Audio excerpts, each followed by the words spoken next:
ir por favor a nuestra Biblia, a Efesios capítulo 3, y vamos a leer allí de los versos 1 al 13. Leemos para honra y gloria de nuestro Señor.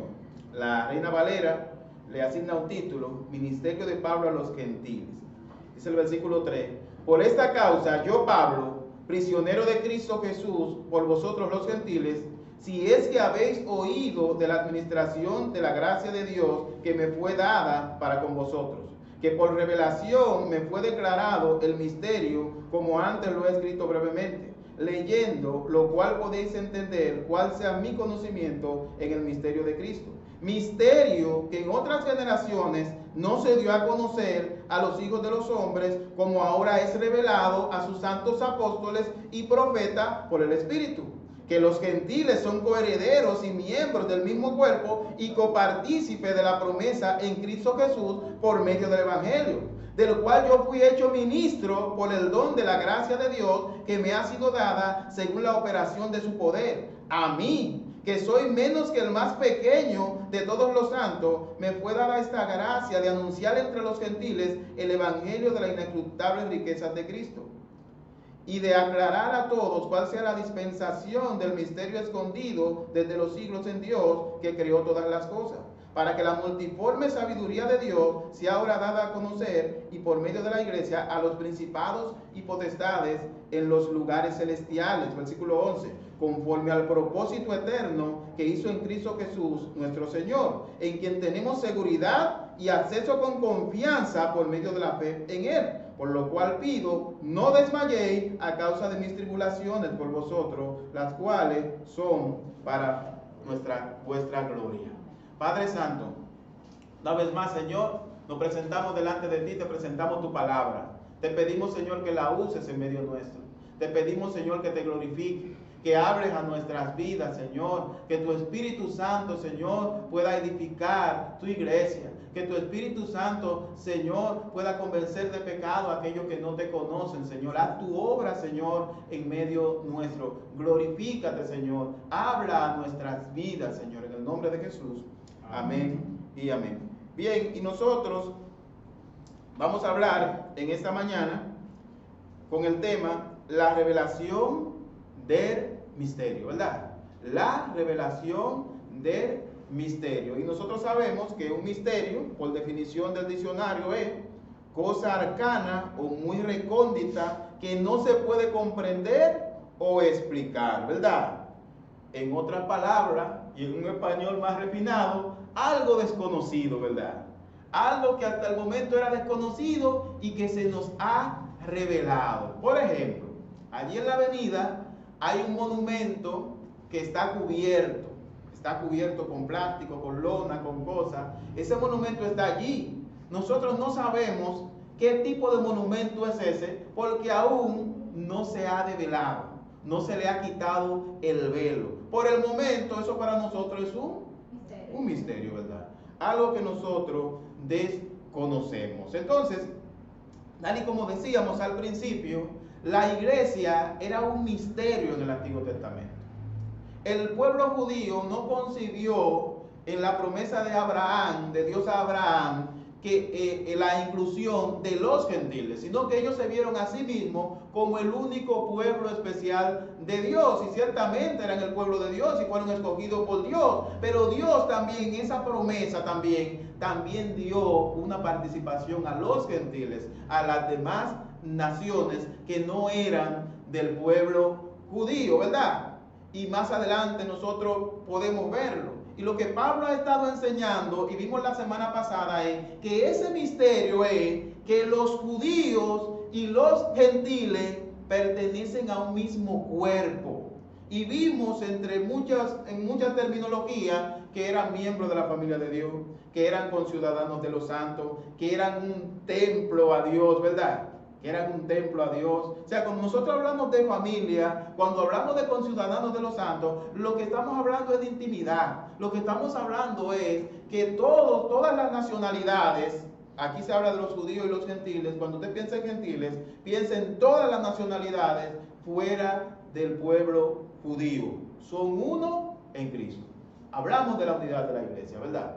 Ahora, Pablo empieza a explicar en estos versículos que nosotros empezamos a leer este misterio, porque hasta ese momento era un misterio, era desconocida la iglesia, era como que los judíos miraban en una línea recta y en esa línea recta en la historia nada más se veían ellos, pero esa línea recta, si tú la pones frente a ti, había un paréntesis, ¿verdad? Y ese paréntesis en esa línea recta ellos no lo veían, porque la iglesia estaba como un paréntesis que Dios obviamente no había develado y que ellos desconocían, sino que Dios se reservó para revelar la iglesia a través de sus apóstoles y a través de sus santos, y Pablo es uno de sus apóstoles.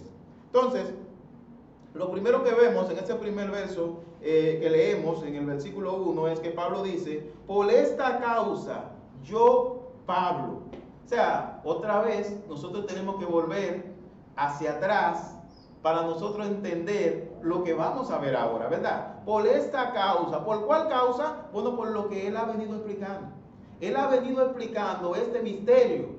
No lo ha explicado de manera particular, pero ciertamente ya en este punto de la carta, sus lectores ya saben de este misterio. Ahora él pasa entonces a explicarlo, ¿verdad?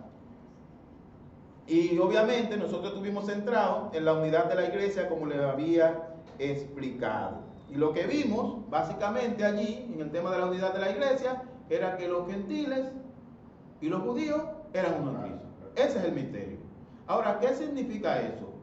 Esa unión de diferentes lenguas, eso es lo que define la iglesia. Eso es lo que define la iglesia como tal. Personas de diferentes naciones. Por ejemplo, en Hechos, capítulo 2, ustedes recuerdan que Jesús le dijo a los discípulos que no se fueran de Jerusalén, ¿verdad? Hasta que no se cumpliese la promesa.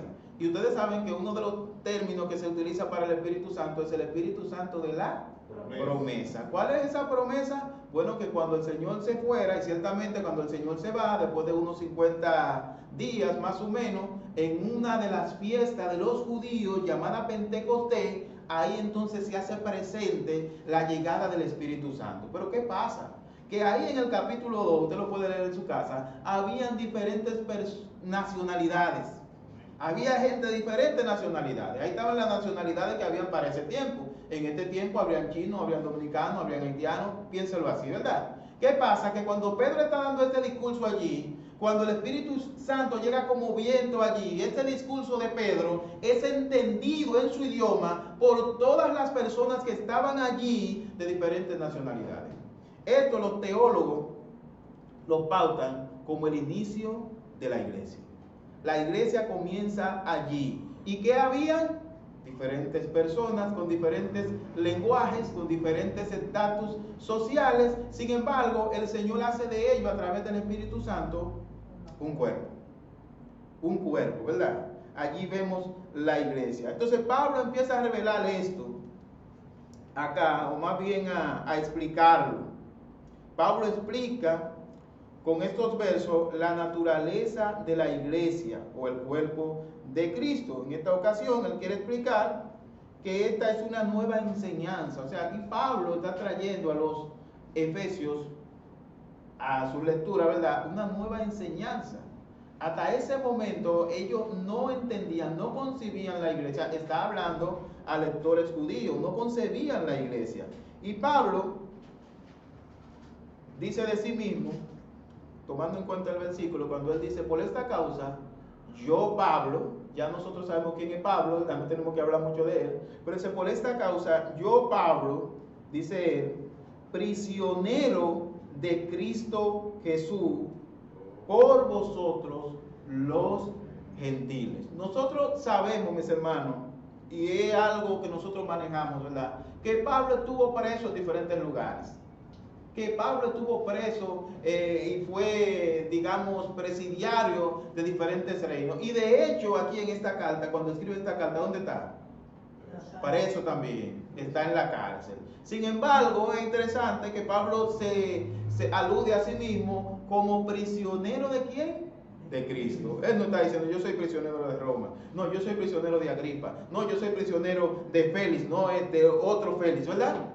Él está diciendo: yo soy prisionero de Cristo, ¿verdad? Aunque él estuviese allí en Roma, él estaba allí porque Cristo había permitido que él estuviese allí en esa prisión para el progreso del Evangelio. Y cada uno de nosotros somos prisioneros de Cristo en ese sentido. Cada uno de nosotros le debemos lealtad a Cristo y debemos hacer lo que Cristo dice. Y eso era lo que él estaba haciendo allí. Mientras él estaba preso, escribió varias cartas a favor del Evangelio y para develar este misterio que todavía estaba oculto para los oyentes de esa época, ¿verdad? Él estaba allí porque ese era el campo de acción en el cual Cristo quería que él estuviera. En ese sentido, ¿verdad? Usted y yo también estamos en ciertos lugares porque el Señor nos ha permitido estar allí. Porque ese es el campo de acción que Dios quiere que usted esté.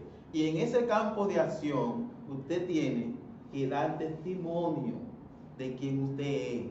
Pablo, donde quiera que estaba, estuviese, pero te dice, no, pues yo estoy preso, aquí ¿qué yo voy a hacer? Está preso el Evangelio, yo no puedo salir a la calle, estaba preso.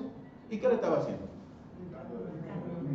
Y estamos nosotros limitados cuando estamos presos en una cárcel a predicar el Evangelio y no hay gente allí. Donde quiera que el Señor nos permite estar, hay personas. En nuestros hogares, en nuestro trabajo, en nuestra casa. De ahí que el evangelismo es un asunto que nosotros lo podemos practicar en todas partes. En todas partes, mis hermanos. En todas partes.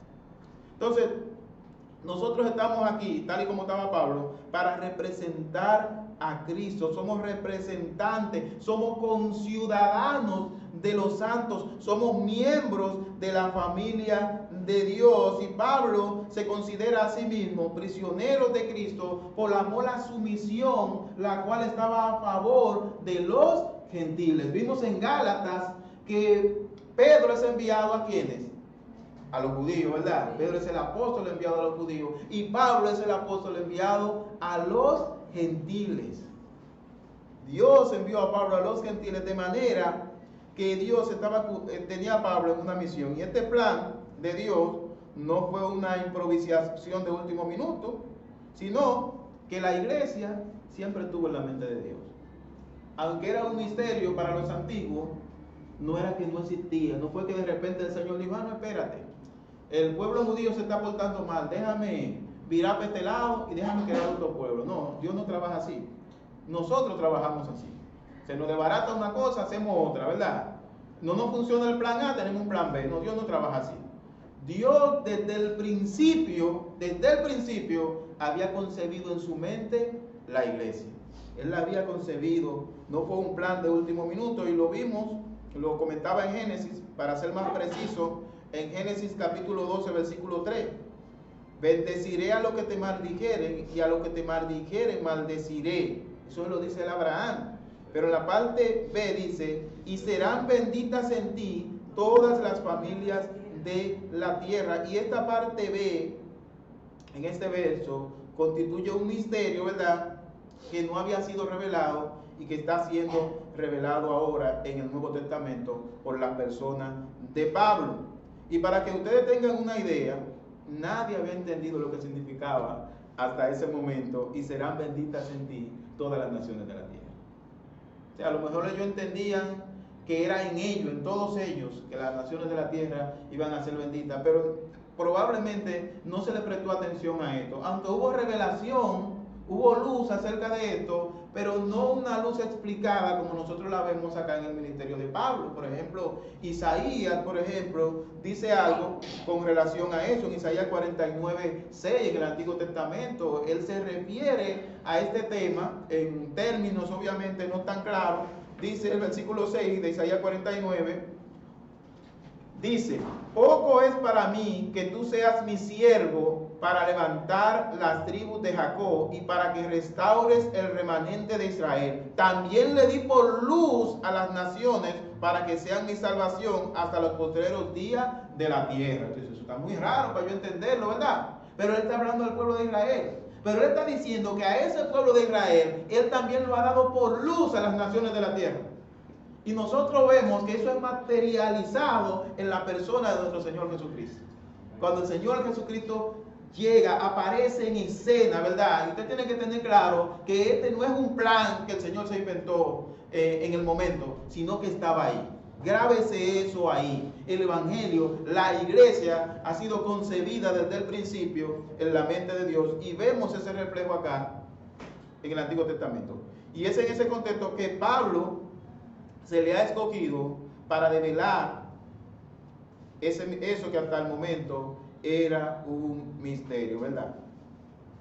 Tomando en cuenta que no había sido revelado. Versículo 2, dice el versículo 2, Pablo diciéndole a los gentiles, ¿verdad? Si es que habéis oído de la administración de la iglesia de Dios que me fue dada para con vosotros, que por revelación me fue declarado el misterio, como antes lo he escrito brevemente, leyendo, lo cual podéis entender cuál sea mi conocimiento en el misterio de Cristo, ¿verdad? O sea, lo que Pablo ya ha enseñado de manera general, que judíos y gentiles son un cuerpo en Cristo, como les decía, lo está enseñando ahora y lo está explicando. Ahora Pablo explica con detalle lo que se ha llamado el misterio. O sea, mientras ellos van leyendo lo que dice este versículo, mientras ellos van leyendo, él le va explicando y ellos van confirmando el conocimiento que él tiene acerca de este misterio y van obteniendo a la vez conocimiento acerca de esto que él le está revelando de una forma más clara. Dice el versículo 5, misterio que en otras generaciones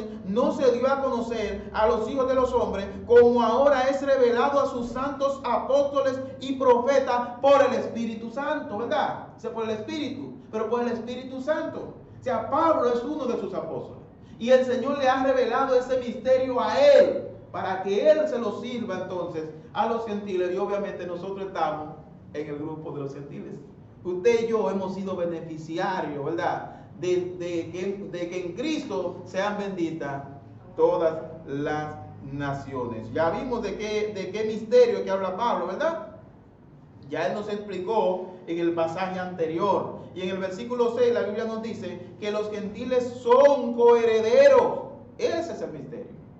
Que los gentiles son coherederos y miembros del mismo cuerpo y copartícipes de la promesa de Cristo Jesús por medio del Evangelio. Y para nosotros eso no parece hacernos mucho ruido. Eso no parece ser tan llamativo, pero en ese momento, en el siglo I, cuando todavía este misterio no había sido develado, que tú le salieras a un judío con eso era como una mala palabra. Eso era algo impublicable. ¿Cómo va a ser que tú vas a decir que los gentiles son como nosotros y estamos dentro del mismo cuerpo? Bueno, el apóstol Pedro tenía que ir a predicar a un gentil. Y el Señor permite que en sueño él tenga una visión. Y que en esa visión el Señor le presenta a él en un lienzo los animales que eran inmundos y los animales que ellos comían, ¿verdad? Y se le dice en el sueño ¿cómo? Mata y come, ¿verdad? No, porque yo nunca he probado nada inmundo, mata y come. Pero ¿qué era lo que decía esta enseñanza? Que él tenía que ir y predicar el Evangelio a un gentil. Y nosotros vemos como los apóstoles primero, aún Dios diciéndoselo, ellos primero dicen, no, pero esto no puede ser. Ir a los gentiles, no, pero esto es impublicable, porque nosotros somos el pueblo escogido de Dios. ¿Cómo vamos a ir a mancharnos con los gentiles? Sin embargo, eso es lo que Dios ha establecido y lo hace de manera más formal, de manera más amplia, de manera más explicativa a la luz del ministerio del apóstol Pablo, ¿verdad? Le da esta misión a Pablo de revelar a los gentiles este misterio y de ser enviado a ellos. Dice el versículo 7, del cual yo fui hecho ¿qué?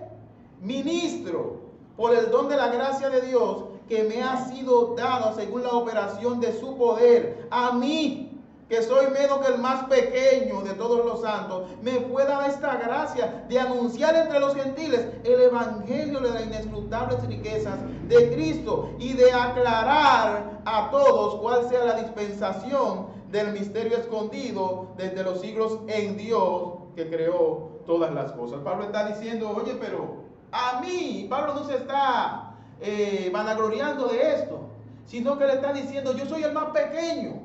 A mí se me ha dado esta oportunidad, se me ha dado esta gracia. El Señor me ha visto con gracia y me ha usado para esta labor. A mí que soy el más pequeño de los santos. O sea, Pablo no está hablando aquí con una falsa humildad. Ciertamente Pablo está siendo humilde. Y está diciendo, eso es una gracia, eso es un favor inmerecido que el Señor está haciendo conmigo, eso es un privilegio que Él me use para esto que Él tenía determinado desde el principio. Entonces Pablo había sido hecho ministro, y esa palabra ministro que nosotros vemos ahí es de la palabra donde se traduce la palabra diácono, ¿verdad? Del griego diácono. Ahora, ¿qué es lo que esto significa realmente? Esclavo, siervo. Usted lo oye, por ejemplo, en la administración pública, el ministro fulano. Bueno, esta palabra, como Pablo la está diciendo acá, él no se está dando bombo, él está diciendo, yo soy un esclavo. A mí se me ha enviado como esclavo para llevar a cabo esta misión, ¿verdad? Y esta elección de Pablo, como hemos visto, fue por gracia, ¿verdad? El poder de Dios operando en él a favor de los gentiles. No fue por sus méritos. Por eso él dice, a mí, que soy menos que el más pequeño de todos los santos, me fue dada esta gracia de anunciar entre los gentiles el evangelio de la inescrutable riqueza de Cristo. Mis hermanos, Dios no nos usa a nosotros porque nosotros seamos los mejores.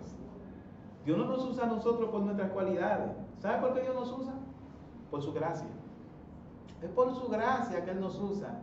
Y usted dirá, pero Pablo era un hombre muy preparado, él se merecía todo eso. No, él estaba consciente que Dios lo estaba usando a él, no por su preparación, sino por su gracia. Y de hecho, la preparación que él tenía también había venido por gracia de Dios, porque Dios fue quien le permitió a él prepararse de esa manera. Nosotros no debemos olvidar nunca en nuestra vida que nosotros somos usados por Dios, por la gracia de Dios. Amén. Que todo lo que somos, quienes somos, es por la gracia del Señor. Pablo aquí, que algunos dirán, ese es un gigante de la fe, está diciendo, yo que soy menos que todos los santos, el Señor me está usando. Y Dios dio a Pablo, ¿verdad?, la misión en este contexto de explicar este misterio. Por eso el versículo 9 dice, y de aclarar a todos cuál sea la dispensación del misterio escondido desde los siglos en Dios, que creó todas las cosas. Esta palabra dispensación es una palabra que se traduce como economía, ¿verdad? Se traduce como administración. La iglesia en esencia es administración. Los pastores, los líderes son mayordomos, ¿verdad?, que administran de alguna manera la gracia de Dios. A Pablo se le dio esta misión de él administrar este conocimiento, esta información, y traerlo y enseñarlo a través de esta carta a los efesios, y en el tiempo también a nosotros, ¿verdad? En ese sentido, Pablo es un administrador, y ese proceso de la iglesia es una dispensación o es una administración. Entonces Pablo tiene el compromiso de aclarar la operatividad de la iglesia, ¿verdad? La función de la iglesia, cómo funciona la iglesia. Y este es un tema bastante extenso, ¿verdad? Yo puedo hacer algunas referencias, algunas generalidades, ¿verdad? Cuando nosotros vemos a Pablo como escritor, Pablo escribió unas 13 cartas de 27 libros, 13 libros, ¿verdad?, de 27 que tiene el Nuevo Testamento. Y allí nosotros encontramos las cartas pastorales, encontramos las cartas que él escribe a Timoteo y las que escribe a Tito. Y allí en aquella carta nosotros encontramos los requisitos de la administración de la iglesia. Allí encontramos cómo debe ser un pastor, allí encontramos cómo debe ser un diácono, allí encontramos cómo deben ser la diaconisa, allí encontramos cómo debe manejarse la mujer a lo interno de la iglesia, allí encontramos cómo los jovencitos tienen que tratar a las jovencitas, allí encontramos cómo los jóvenes tienen que tratar a los adultos, allí encontramos toda una operatividad de cómo debe funcionar la iglesia. Y el Señor le reveló eso ¿a quién? A Pablo, ¿verdad? A Pablo, porque no es solo en este libro que lo estamos viendo, lo estamos viendo en gran parte de su bibliografía, como el Señor ha venido revelando este misterio a Pablo en detalles. En detalles nosotros podemos ver cómo se elige un pastor y cómo se administra una iglesia. Y de hecho vemos cartas en su bibliografía cuando se presenta una problemática en la iglesia de cómo resolverla. O sea, el Señor no solo le revela la naturaleza a Pablo de este misterio, sino que también le revela su operatividad, la forma de cómo operar la iglesia. Recordemos que este era un misterio que estaba escondido hasta el momento. Dice, escondido desde los siglos en Dios, que creó todas las cosas. ¿Quién era que tenía este misterio de la iglesia escondido, verdad? Era Dios que lo tenía escondido.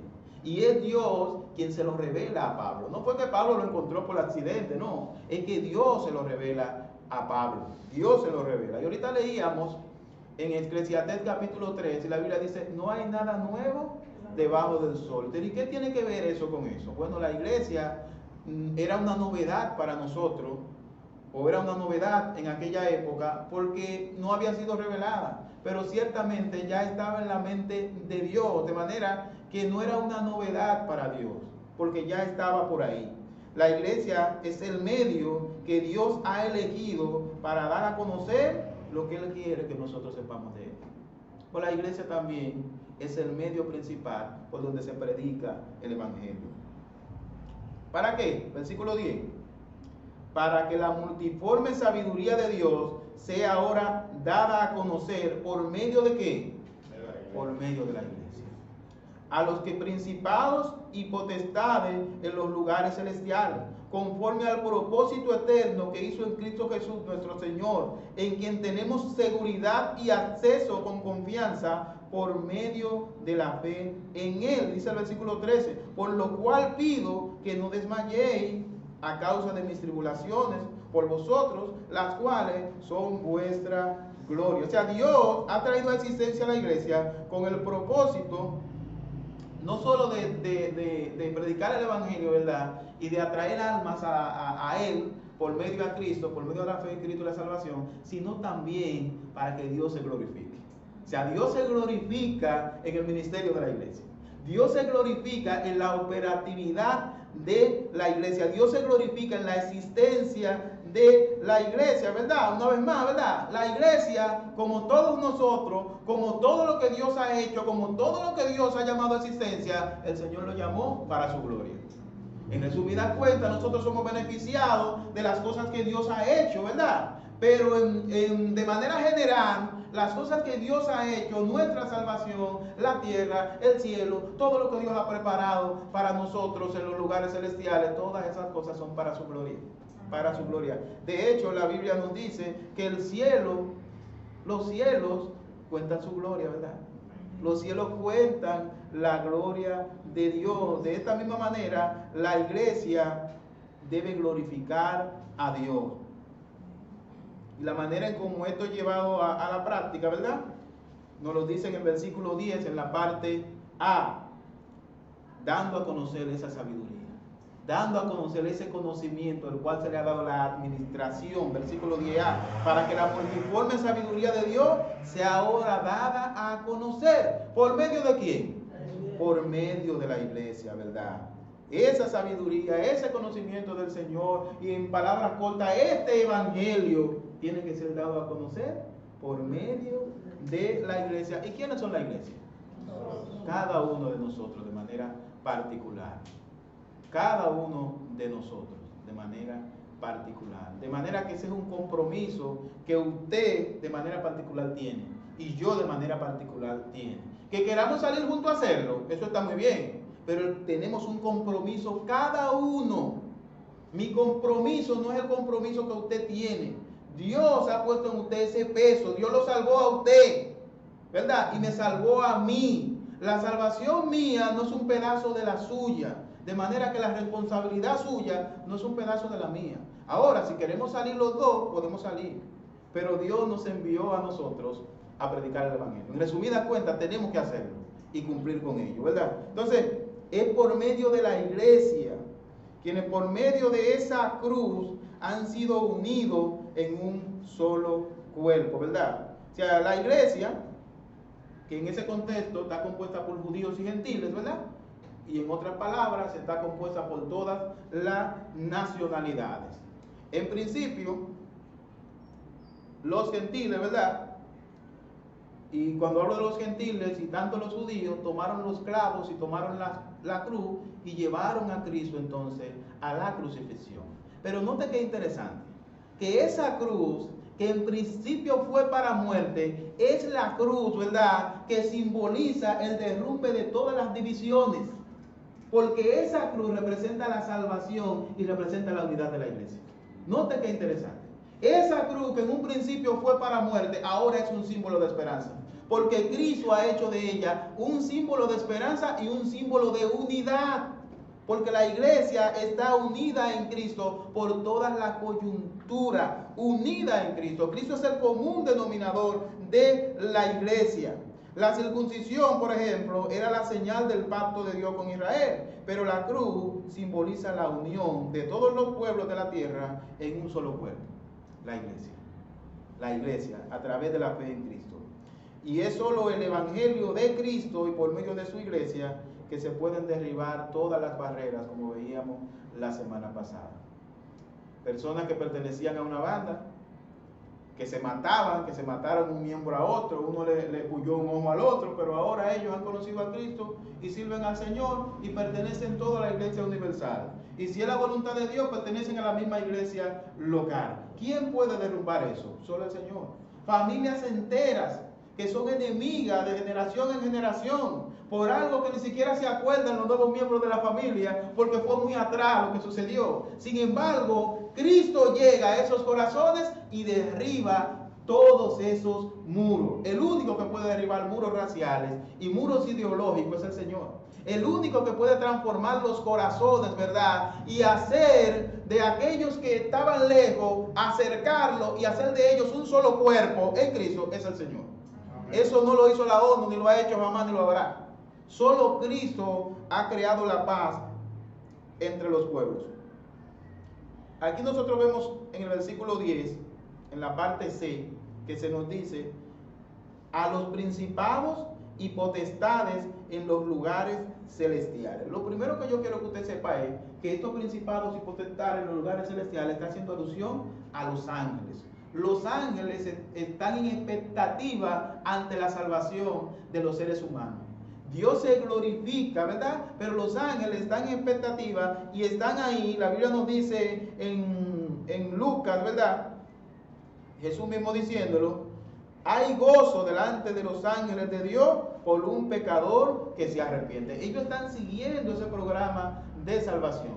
Cada vez que un pecador se arrepiente, es como, yo no lo estoy viendo, pero imagínense que los ángeles aplauden allá, ¿verdad? Y hacen fiesta y se ponen contentos. De manera que los ángeles, aunque no han sido redimidos, pero están gozándose en ese proceso de la administración de la iglesia. Por eso es que el versículo dice que a través de la iglesia y que los ángeles, ¿verdad?, están a expectativa de esto. Los santos ángeles no solo están interesados en la salvación de los hombres, sino que de manera perpetua ellos están prestos para que el Señor lo envíe a cualquier misión a favor de esta misión de la iglesia, de esta administración. ¿Saben lo que significa que los ángeles estén gozosos? Cuando esta misión se va cumpliendo, cuando este evangelio se va predicando, ¿verdad? Y esto era un misterio, pero ya no lo es, ¿verdad? Ellos están siempre preparados. Dice el versículo 11: conforme al propósito eterno que hizo en Cristo Jesús, nuestro Señor, ¿verdad? Hay un propósito eterno. El Señor desde el principio, desde la eternidad hasta la eternidad, vio al pueblo de Israel, pero también vio a los gentiles, también vio a la iglesia. Y ese propósito eterno se cumple a través de Jesucristo, en quien tenemos seguridad y acceso con confianza por medio de la fe en Él, ¿verdad?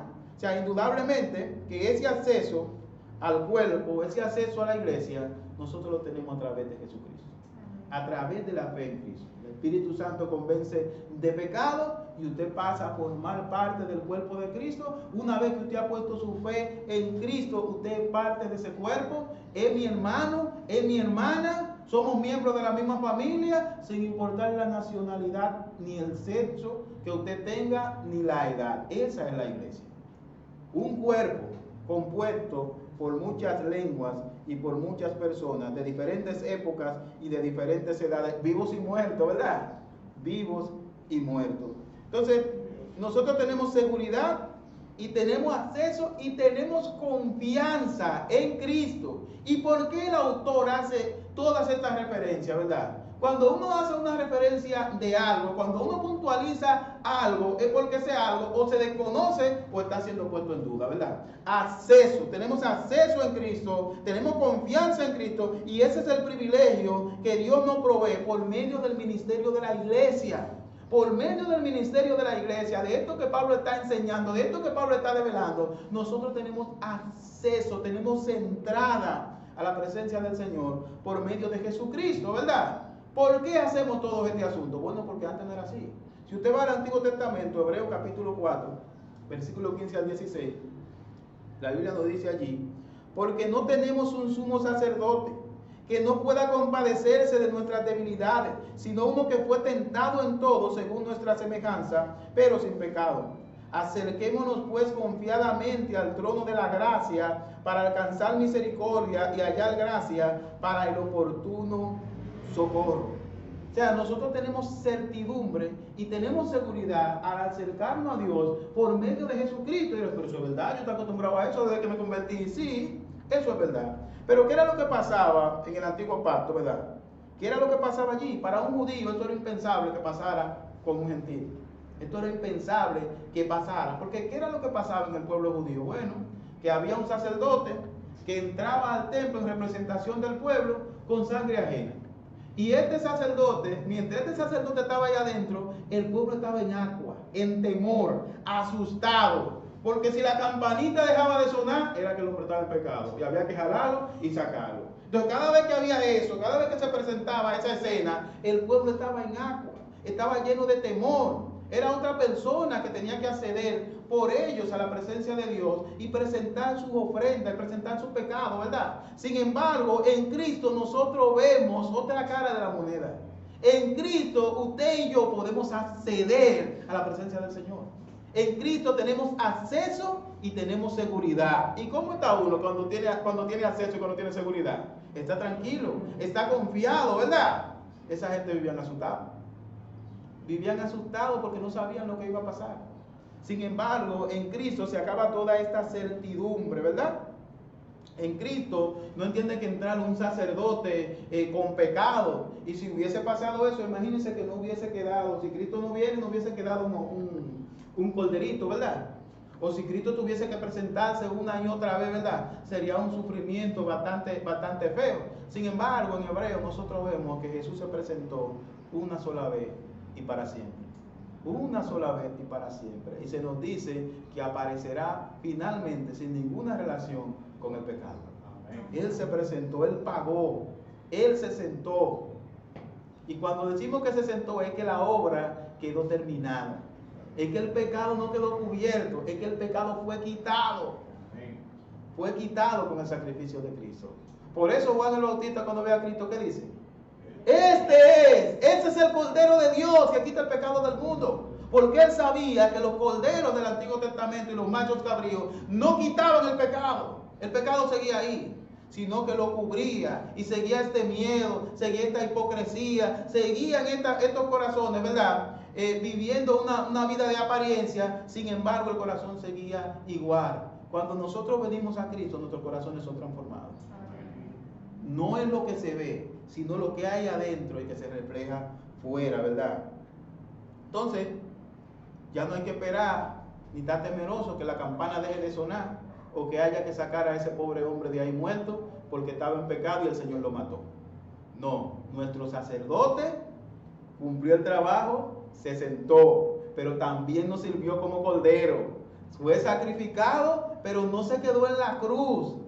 Resucitó al tercer día y está sentado a la derecha del Padre, ¿verdad?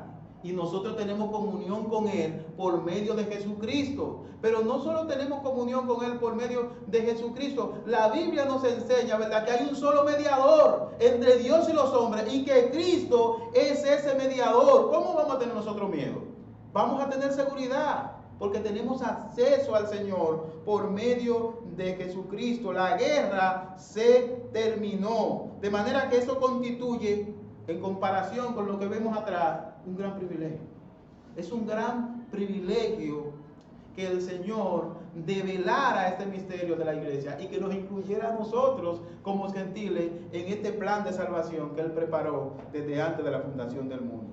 Y en consecuencia de este privilegio y de lo que esto representa, Pablo le dice en el versículo 13 a sus lectores: por lo cual pido que no desmayéis a causa de mis tribulaciones por vosotros, las cuales son vuestra gloria. Si a Pablo le está pidiendo a sus lectores, miren, habían algunos de los lectores de Pablo, algunos de los cristianos, que veían que Pablo tenía años sufriendo, pasando trabajo, siendo apedreado, ahora estaba preso. Y esto, lejos de animarle, lo que hacía era que lo desmayaba a ellos. Se sentían amedrentados. Sin embargo, el propio Pablo le dice: no desmayé a causa de mis tribulaciones, ¿verdad? Nosotros, mis hermanos, cuando vemos que un hermano está pasando por tribulación, no le cojamos pena. Porque si verdaderamente esa persona es creyente, la Biblia nos enseña en Corintios que Dios no va a poner carga en nosotros, que nosotros no podamos llevar, ¿verdad? La carga que le tocaban a Job no son las que le tocan a usted. El Señor da la tentación, pero conforme a la tentación, ¿verdad? Da la prueba, conforme a la prueba también da la salida, ¿verdad? El Señor siempre pone una salida, siempre hay una salida. Y los que estamos en el Señor tenemos ese salvoconducto. Así que cuando una persona esté atravesando por prueba, lo que tenemos que orar es para que Dios sea glorificado, para que Dios se glorifique en medio de las dificultades de esa persona. Y el mismo Pablo dice, ¿verdad?, que el poder de Dios se perfecciona en la debilidad. Y en Romanos 8:18 Pablo dice: pues tengo por cierto que las aflicciones del tiempo presente no son comparables con la gloria venidera que en vosotros ha de manifestarse. En otras palabras, lo que yo estoy pasando no significa nada con lo que yo voy a vivir en el Señor. O sea, lo que Pablo estaba viendo que él tenía en el Señor era mucho mayor que el sufrimiento al que él se estaba enfrentando. Por eso él le dice a sus oyentes: no desmayen. Ustedes tienen que gloriarse en mis tribulaciones, ¿verdad? Porque el Señor es quien me fortalece en esas tribulaciones. No era crédito de Pablo que él soportara en medio de esas tribulaciones. Era crédito de Dios. Todo es para la gloria de Dios, mis hermanos. Pero qué fuerte, Pablo. Todo es para la gloria de Dios. No son nuestras fuerzas. Yo compartí en una ocasión una ilustración con ustedes acerca de un mártir que estaba en la celda. Y él sabía que iba a ser quemado en la hoguera, ¿verdad? Pero él quería dar gloria a Dios, él quería sufrir por el Señor, pero no quería ponerse a dar gritos ahí como una Magdalena. O sea, él quería sufrir por el Señor y que Dios se glorificara. Pero él parece que no entendió muy bien el mensaje y él entendía que la fuerza estaba en él, ¿verdad? Y él empezó a practicar con una vela. Y él prendía la vela y cuando metía el dedo, sacaba el dedo y no podía.